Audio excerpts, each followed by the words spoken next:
Caroline Munro felt a warmth in her heart as she watched the children's smiling faces through the window. From her small office at the Sprite Future Children's Support Center in the suburbs of Boston, Massachusetts, she observed the children playing in the playground. In her 12 years as a social worker, Caroline had touched the lives of hundreds of children in difficult circumstances. On her desk lay the plans for the next summer camp. This camp provided nature experiences and opportunities for personal growth to economically disadvantaged children, a project Caroline had been passionate about for 5 years. This year, she was particularly struggling with fundraising. She calculated that with $10,000, she could include 15 more children in the program. At it again, Caroline? Her colleague Martha entered the office with a laugh. Still here on a Friday night? No date? Caroline smiled. No, but that's okay. I need to figure out the summer camp budget. You're always thinking about others. You should think about yourself sometimes. Martha's words mixed kindness with concern. This conversation was a familiar one. Her friends, and her family too, couldn't understand why Caroline devoted most of her time and resources to her work. Her mobile phone rang, displaying "Mom" on the screen. Caroline hesitated slightly before answering. Hello, Mom. Caroline. You haven't forgotten about tomorrow's family gathering, have you? Dorothy Munro's voice carried its usual urgency. I remember. I plan to come at 2 in the afternoon. Brenda has an important announcement. Don't be late. Caroline sighed inwardly. When it came to her sister Brenda, family priorities always shifted dramatically. I understand, Mom. I'll be careful not to be late. After hanging up, Caroline gazed out the window. Thinking about tomorrow's family gathering stirred the usual complex emotions within her. She loved her sister, there was no doubt about that. But the reality that Brenda was always the center of the family, and her demands and achievements were always prioritized, was sometimes painful. The next day, Caroline arrived at the family home in the Boston suburbs. The 2-story Munro house was where she had grown up. Her parents had continued to live there after her father Fred's retirement. When she opened the front door, she heard laughter and conversation from inside. Entering the living room, she found her parents, Brenda, and an unfamiliar man. Caroline, you're finally here. Brenda excitedly rushed forward and hugged her sister. Her blonde hair was perfectly styled, and her designer dress accentuated her beauty. Sorry I'm late. There was traffic.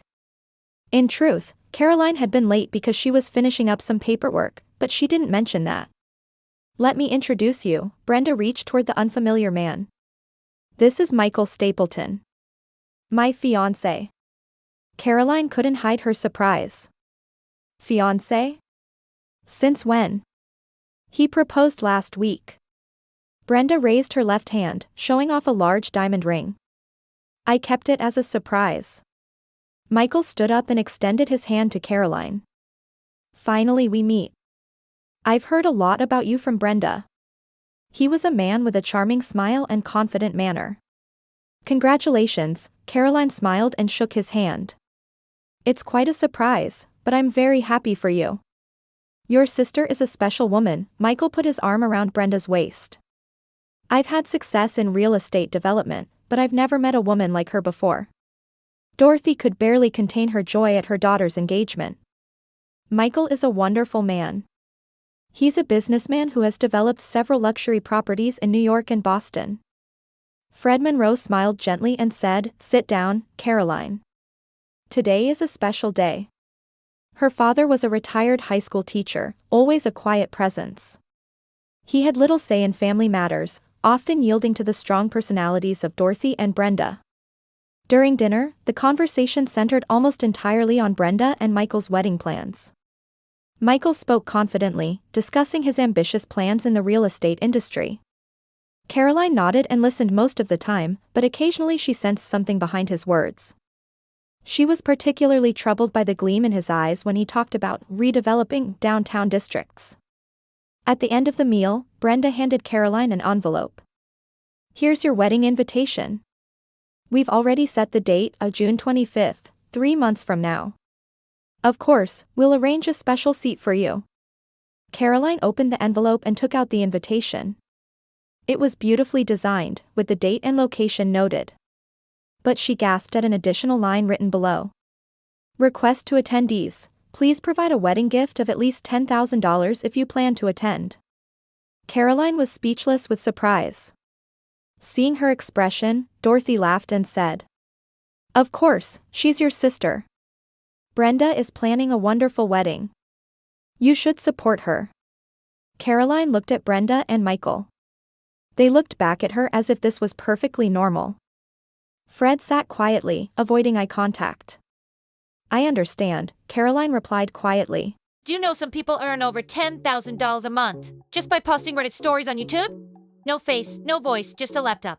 I do it too. Link below if you're curious. I'll think about it. On her way home, she called her best friend, Audrey Walker.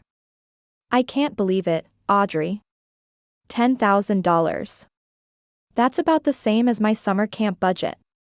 "That's absurd," Audrey's voice was filled with indignation. "There might be something suspicious going on." "I was thinking the same thing. There's something strange about this Michael person. But Brenda seems really smitten with him." Caroline returned to her apartment and placed the invitation on the table. She looked up at the night sky through her window, wondering what she should do. $10,000 was not a small amount for her. It was money that could help the children she supported. But at the same time, she loved her sister. Despite their complicated relationship, family was family. Caroline sighed deeply and decided to go to sleep. Morning light streamed through the window of Caroline's apartment. She sat on her bed, staring at the invitation in her hands. The beautiful lace border and high-quality paper were a perfect choice, typical of Brenda. For 3 days, her heart had been constricted every time she looked at this invitation. She took out an album from the old wooden bookshelf in the corner of her room. Filled with childhood photos, it was one of her treasured possessions. As she turned the pages, she found a picture of 2 girls hugging and smiling. Caroline and Brenda, at 10 and 4 years old. "I never thought things would turn out this way," Caroline whispered softly. As a child, Brenda had looked at her sister with adoring eyes. Caroline had protected her, taught her, laughed with her, and sometimes cried with her. But as Brenda entered her teens and her beauty and charm began to attract attention, everything started to change. Their parents, especially their mother, praised Brenda's talents and beauty, placing her at the center of the family. When it came time for college, Caroline chose to study social welfare on a scholarship, while her parents spared no expense for Brenda's costly private university. After graduation, as Caroline took on challenging work in the community, Brenda found success as a model and built connections in high society. On the last page of the album was a family photo from 2 years ago. On the surface, they looked like a happy family, but Caroline couldn't help feeling the distance behind those smiles. Is a man she met half a year ago more important than her sister? Caroline wondered, looking at the amount written on the invitation. She opened her laptop and checked her bank balance. She had sufficient savings. But most of it was set aside for the children's summer camp. Using $10,000 as a wedding gift would mean denying 15 children the opportunity to attend camp. Caroline took a deep breath and asked herself, "What do I really want to do?" The phone rang. It was Audrey calling. "How are you doing? Have you decided about that invitation?" "Not yet. On one hand, they're family, and I want to support Brenda on her happy day. But $100,000 is an unreasonable demand, especially for you." "It's not $100,000, it's $10,000, Caroline corrected.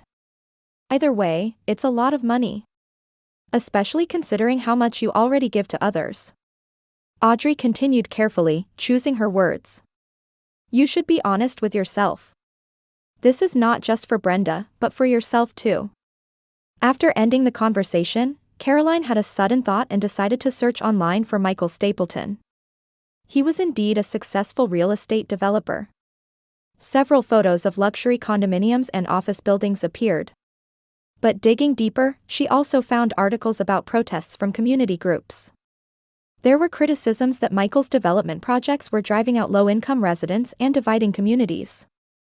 What particularly caught her eye was an article about a place called Bright Future Community Park in western Boston.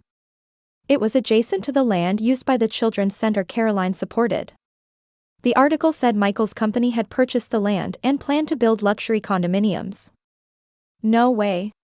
Caroline stared at the screen, suddenly feeling like pieces were connecting. That night, she fell into an uneasy sleep. In her dreams, young Brenda called out, "Help me, Caroline," intermingled with images of adult Brenda showing off her diamond ring. In the morning, Caroline awoke determined. She took the invitation and checked the decline box. Then, she took out a new sheet of paper and began writing a long letter. "Dear Brenda." As she wrote, tears welled up in Caroline's eyes. But they weren't tears of sadness, they were tears of determination. She loved her sister. That's why she felt things couldn't continue this way. After finishing the letter, she selected several special photos from the old album. She also found a friendship bracelet they had made together as children, and a small angel figurine Brenda had given Caroline on her 18th birthday. She then took out a USB drive and connected it to her computer. Through her work, she had obtained some information about Michael's development plans. It all began to make sense.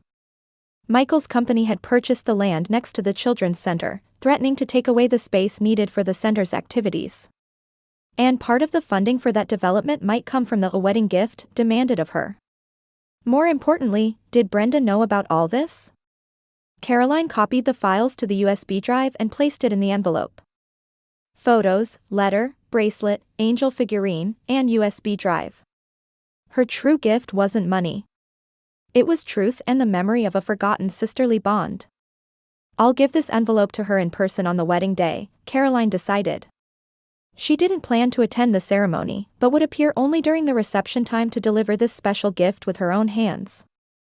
On the wedding day, the luxurious Garden Hotel in the Boston suburbs was bustling with activity from early morning. An elegant sign reading, "Brenda and Michael Wedding," stood at the entrance, which was decorated with white roses and purple lavender. The June sunlight bathed the venue in gold, promising a perfect day for a wedding. Caroline stood in front of the mirror in her apartment, wearing a simple turquoise silk dress. She had styled her hair in an elegant updo and wore a necklace, a present from Brenda on her 16th birthday. She looked at the white envelope on the table. The moment of decision was approaching. Originally, Caroline had planned not to attend the ceremony, only the reception. But something made her change her mind. In continuing her investigation into Michael's company, she had discovered more information.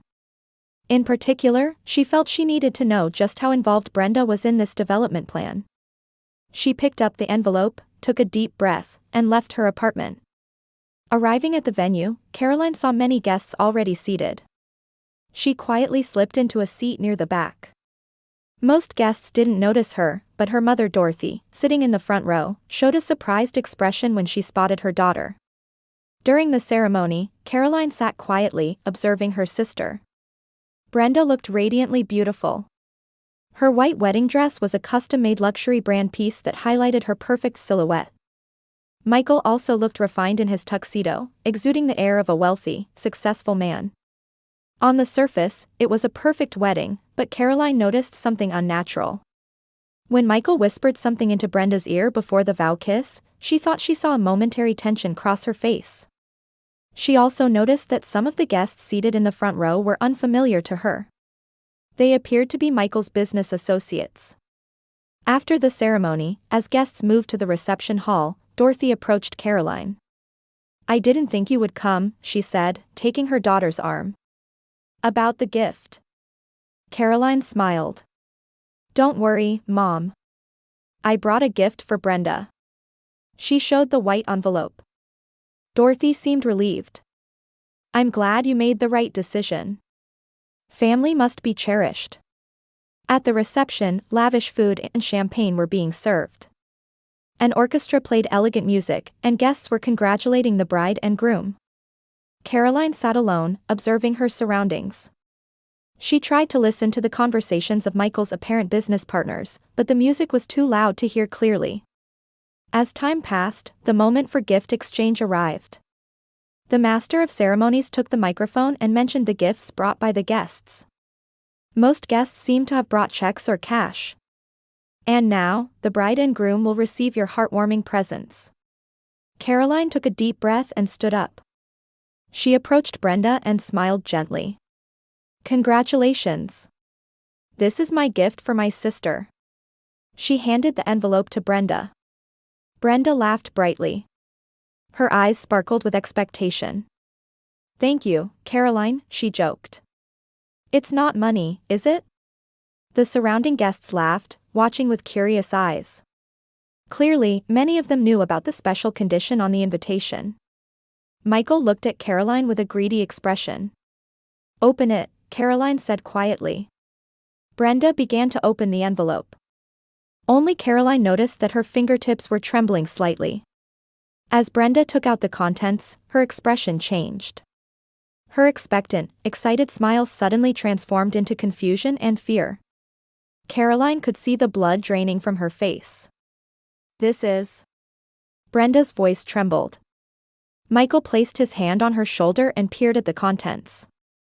What is this? He asked, irritation in his voice. Photos and a letter and... Brenda took the USB drive in her hand and looked at Caroline with a confused expression. Caroline said quietly, this is a gift of truth. Because I believe this is what real family bonds are about. The venue fell silent for a moment. Many guests were confused, not understanding what was happening. Dorothy rushed to Brenda's side and looked at the envelope's contents. A look of surprise crossed her face. Just old photos, Dorothy said. Caroline, what is this about? This isn't appropriate for a wedding celebration. I didn't bring money, Mom, Caroline replied calmly. I brought something of greater value. Brenda took the letter and began to open it. Her hands were shaking, and tears were visible in her eyes. Michael impatiently grabbed her shoulder and said, read it later. Now we should, but Brenda pushed his hand away. Let me read it, her voice contained determination. The surrounding guests began to realize that something dramatic was happening. Murmurs spread through the venue, and some stood up, changing positions to see better. Michael picked up the USB drive and asked, what is this? His voice was filled with tension. Fear spread across Brenda's face. You don't need to look at it, she said, but several guests were already showing interest. Particularly, Michael's apparent business partners had come forward. Caroline quietly said, there's no need to fear the truth. As tensions mounted, Michael inserted the USB into a laptop that had been placed on a front table. In the reception hall where a large screen was set up, the image was immediately displayed. There appeared a document titled, Bright Future Community Park Redevelopment Plan. This document, bearing Michael's company logo, detailed plans to transform the entire area, including the land used by the Children's Support Center, into luxury condominiums. Even more shocking was the funding plan for the project, which included a note, donations from private investors, target amount $100,000. The venue erupted in commotion. Michael hurriedly tried to turn off the screen, but many people had already seen the content. He directed an angry look at Caroline. This is private information. How did you get it? Caroline didn't answer, but her eyes were on her sister. Brenda had finished reading the letter and looked up. Tears of regret and shame glistened in her eyes. Caroline? She whispered. I didn't know. Really? Michael tried to close the laptop screen, but it was too late. His business partners had already seen the content and were exchanging confused glances. Brenda stood there, staring at the photos she had received from Caroline. They showed the two of them embracing and smiling by the lake as children, baking cookies together as teenagers, and Caroline congratulating Brenda at her college graduation. She took the old bracelet in her hand, and her fingers trembled. Do you know what this is? Caroline began speaking quietly, addressing the gathered people. A 12-year-old me and a 6-year-old Brenda made this together. It was a promise to protect each other forever. Dorothy stood between her daughters, trying to control the situation. Caroline, this is Brenda's special day. What are you doing? Just revealing the truth, Mom, Caroline answered. Michael is trying to buy the land used by the Children's Support Center to build luxury condominiums. That center is where I've worked for 15 years. He's trying to take away the place that supports these children. Michael stepped forward, his face red with anger. This is purely a business matter. We legally acquired the land and, as part of urban redevelopment. At the expense of children's futures? Caroline interrupted him. Brenda took the USB drive in her hand and looked at Michael with a confused expression. Mikey, is this true? Are you trying to evict Caroline's center? Michael couldn't hide his irritation. You knew about it. The redevelopment plan for that district, we've talked about it many times. But you never said where exactly, Brenda said with a trembling voice. I had no idea Caroline was involved. And the gift request to me, Caroline continued calmly. $10,000. That was supposed to be part of the funding for this development plan, wasn't it? Michael's expression subtly changed. Looking around and feeling the gaze of his business partners, he changed his attitude. That's just a coincidence. Weddings are expensive. A coincidence? Caroline pointed to the screen. Your fundraising plan says donations from private investors, target amount $100,000. It wasn't just me. You demanded the same from other guests, didn't you? Murmurs arose from the venue. Some guests began taking out their invitations, checking them. One male guest stood up and raised his voice. My invitation had the same request. $10,000. I thought it was just a wedding gift, but... Another woman agreed. Mine too. Did Michael think we wouldn't all be connected? The confusion in the hall grew. One of Michael's business partners approached him and whispered in his ear. This concerns our reputation. An explanation is required. Michael's face turned red with anger and humiliation. Look, everyone, he tried to raise his voice, but Brenda grabbed his arm. Is it true? Tears welled in her eyes. You tried to use our wedding to raise funds for your business? Michael shook off her hand. It's business, Brenda. You were supposed to benefit from it. It's for our future. You used me, Brenda's voice was trembling. And my family and friends too. I didn't think you were that naive, Michael said irritably. That district has value. If we don't get it, someone else will. That's business. Hearing those words, Brenda's expression changed. She looked into Caroline's eyes, then opened the letter again. Inside were her sister's heartfelt words, what I want is not money, but the honesty and trust we once had. Dorothy stood by Brenda, placing a hand on her shoulder. It's all right, darling. You can see how selfish Caroline is. Ruining your special day. Brenda pushed her mother's hand away and stepped back. No, Mom. Caroline is right. I've been blind all along. From the back of the venue, Fred stood up. The father who had been sitting quietly until now approached slowly. His posture carried a dignity that had never been seen before. Michael, he said in a firm voice. It's clear that you've used my family. And I, too, have made a mistake by remaining silent for too long. Fred looked at Caroline. His eyes mixed sadness, regret, and pride. Caroline, you've always had courage and integrity. I should have acknowledged that out loud. He turned to Brenda. And you, too, have the eyes to discern true value. Today is the day to prove that. Michael tried to control the situation by raising his voice. Everyone, this is just a family misunderstanding. Let's continue our wedding. Later. No, Brenda's voice was quiet but filled with determination. She removed the diamond ring from her finger. This is over, Michael. She returned the ring to Michael and approached Caroline. The two looked at each other for a long time, as if something was conveyed without words. What I wanted wasn't money, but honesty as a family, Caroline said quietly. She took Brenda's hand and placed the photos and bracelet in her palm. This is what truly matters. The venue fell silent. Michael and his business partners began to leave in anger and confusion. Dorothy looked at her daughters, and for the first time, bowed her head as if acknowledging her mistake. Caroline quietly turned around and started to leave the venue. Brenda grabbed her arm. "Don't go," she said tearfully. "We have so much to do over." In July, Caroline was overseeing the final preparations for the summer camp in the backyard of the Sprite Future Children's Support Center. Dozens of staff members were working together to set up tents and activity stations. The children would enjoy a week-long camp starting tomorrow. Caroline reflected on the past month. Since that wedding, she had immersed herself in work.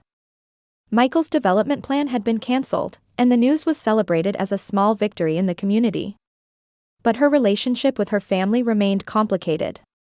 She hadn't answered several calls from Dorothy. Only short message exchanges with Brenda. Audrey had always been her support, advising, "Don't completely close the door." As Caroline was checking craft materials, she heard a voice calling her from the office. "Caroline, you have a visitor."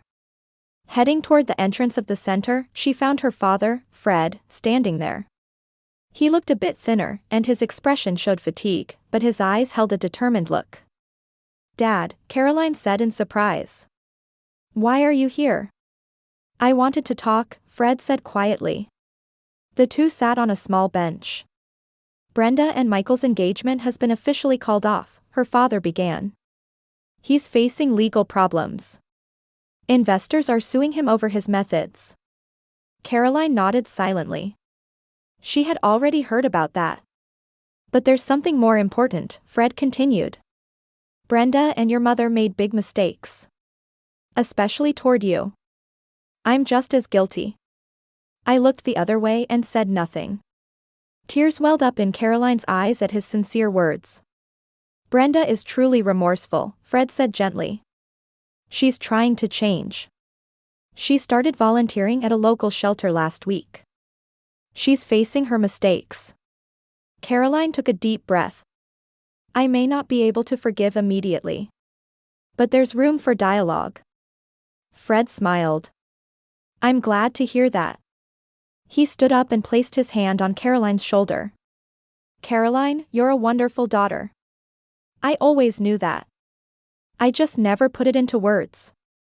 That was my biggest mistake." After he left, Caroline felt enveloped in complex emotions, yet somewhere in her heart, she felt a lightness.